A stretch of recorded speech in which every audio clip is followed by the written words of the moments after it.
तपाईको जीवनमा अचानक दुःख आयो भने, अचानक सबै बाटो बन्द भयो भने, अचानक सबै मान्छेले साथ छोडिदियो भने कति गाह्रो हुन्छ सोच्नुहोस्। अहिले सबै बाटो खुला छ, सबै आफ्नो मान्छे साथ दिएको छ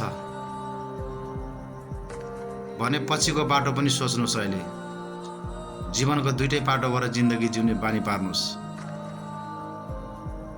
र तपाईको जीवनलाई धेरै गाह्रो हुन्छ। मान्छेलाई गाह्रो भयो भने जिउन कति गाह्रो हुन्छ, मैले नजिकबाट देखेको छ। त्यही भएर जिन्दगी जिउनु, बिना भगवानलाई नसम्झिकन कुनै बेला पनि जिन्दगी नजिउनु। फेरि अचानक गाह्रो बाटो तपाईको बन्द भयो भने तपाईलाई टुट्न दिँदैन।